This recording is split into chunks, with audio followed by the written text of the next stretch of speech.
Oh, and thank you. Thank you for stopping by the Massachusetts Beer Reviews channel of YouTube. I am Thomas Metal 75, and I am streaming from a phone application. It's called CameraFi Live.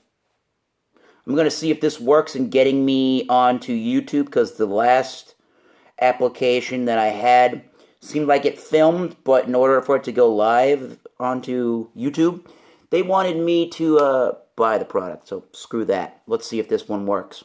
And I'm going to try an interesting brew from Japan by way of Ibarka, Japan. I'm not even going to try to pronounce where exactly they're out of. Yeah, they're out of, yes, correct. Brewed and bottled by here.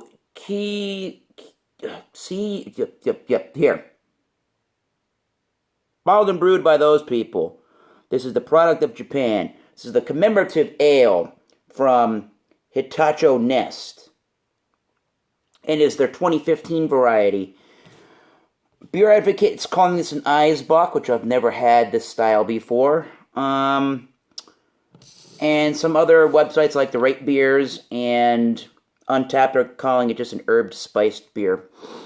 Their commercial description from their website is full-bodied with sweet wheat flavor and beautiful dense foam, pleasant bitterness, and unique spicy aroma with orange peel, coriander, nutmeg, cinnamon, and vanilla beans. Interesting. 8.0% alcohol by volume. It's got Maris Otter, wheat, Munich Crystal, and chocolate malts. Steering Golding, Tetning, Hallertau, and Saz hops. And it's 28 IBUs. I have no clue, even though it is a wheat beer in its malts, what kind of a glass to use. So I'm just going to use this Teku style glass, and hopefully that'll do just fine for the beer. And I'm going to try to save the cap because it's a nice looking cap with their Hitachino Nest Owl. The only Hitachino Nest beer I've had is their white ale, and that was a few years ago, and that is a delicious brew. And you could already smell some of those herbal and chocolatey notes almost. This is pouring pretty dark, actually. I don't know if it's unfiltered, so I'm going to swirl the bottle.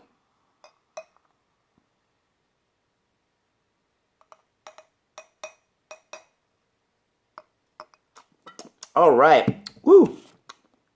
Had a little drop there. It's interesting brew and taste already. There is a very murky, brown, dark, rusty copper, orange type color. And the head is that tan, brown looking color. And it looks like it's got some good effervescence, and it looks like it's got some good sized heft to it at 8%, with that, some of the lacing that's going to hold on to it. So let's get on to the nose here. This is a very dark malted brew. You can tell it's a heftier beer in its alcohol percentage. You get all those things that they mentioned from their website. You get the orange peel, you definitely get coriander, the nutmeg, and the cinnamon. I wouldn't necessarily right away think vanilla bean. It actually, to me, it's along the lines of, I'm trying to think of the beer style, like a barley wine or an American strong ale or something like that. But it's intensely rich. It's got a lot of sweetness. It's like a winter warmer almost in that sense with the spices. And it's definitely brown bread crust. bread, molasses, toffee, caramel. Let's try it. I'm interested. Hitachino Nest's Commemorative Ale from 2015. Cheers.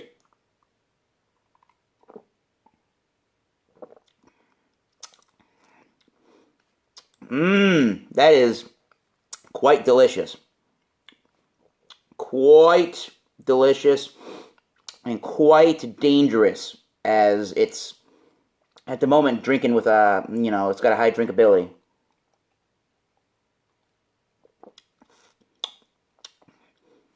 I would have figured that it was a lot higher, had a lot of a bigger, more of a big body, I should say, than it's actually drinking with. I would say it's on the high side of medium, but it's still pretty crisp. Somehow it's refreshing. I don't know why. And I'll get to the finish in a second here. But what am I getting on the flavors?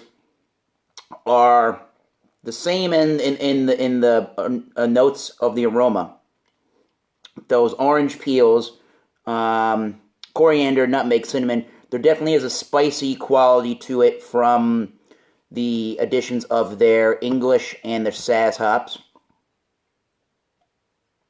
I'm getting that weediness in there. I'm getting sort of that boozy flavor. I'm getting touches and hints of the boozy flavor and a little bit of the heft. More so when it goes down, but I'm getting trace amounts of it, and there's no head left.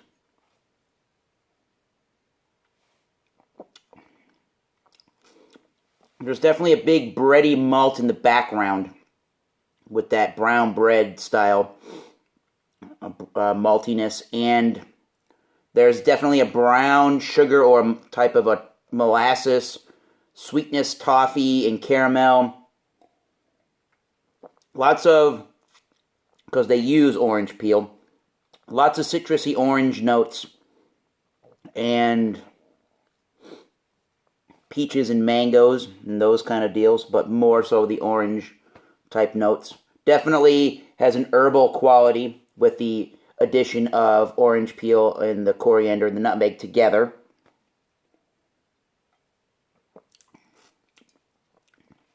Definitely spicy. It's pretty dry. I wouldn't say it's the most drying beer in the world. There is a little bit of heft, I guess, in the sense that there's some amount of an oily, sticky feel to it.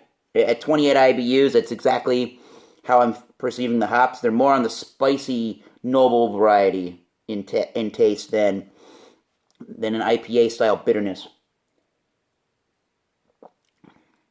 And I've never actually had a traditional Eisbock, but Eisbocks, excuse me, I shouldn't say discovered. They were invented by the Germans, and they do the same thing that our traditional American-style ice beers do, where they brew the beer, and then they freeze the beer, and once they froze in the beer, they'll scrape off the top layer of the beer, and that will concentrate the alcohol percentage and make it a larger alcohol percentage. And they can keep doing that to raise the alcohol percentage. I don't know much more about the brewing process than that. You just brew your beer, and then you can undergo the freezing type process towards the beer. So Eisbocks are going to be way bigger in alcohol by volume and can be than 8%. But they're way bigger than ice beers like Natural Ice, Genesee Ice, Bud Ice, those style beers. But this one is drinking like a winter warmer. It's got those winter warming flavors, and that's when this beer starts to become available, is in the wintertime in Japan and the United States. So rating-wise, it's sort of, in general, it's reminding me of a winter warmer, a barley wine in a sense, a spiced beer, American strong ale, like the Lagunitas brown sugar almost. There is a little bit of a funky mustiness. I think it's an unfiltered beer, although I don't see much of any kind of sediment, but it's tasting like that at the end of the sip. Good wheat malts. Good wheat and malt notes. So I cannot give this any less than a 90. I'm just going to give this I'm just going to give this a straight up A for what it is. This is pretty fantastic, and it's drinking super easy to drink. And when it warms up, I think it's going to bring out the alcohol notes slightly and dull down some of the initial sweetness to the beer and round out the malt flavor. So this is probably a good beer to have cold or warmer towards cellar temperature. So yeah, I got to give this an A. I got to do it. I got to give it higher than a 90. Got to give it in that 93 to 95 type range. It's great beer. Hitachino Nest beers from Japan are friggin' awesome for the two I've had. Get all of that Japanese. So until next time, keep tasting those great beers. I say cheers. I will see you soon.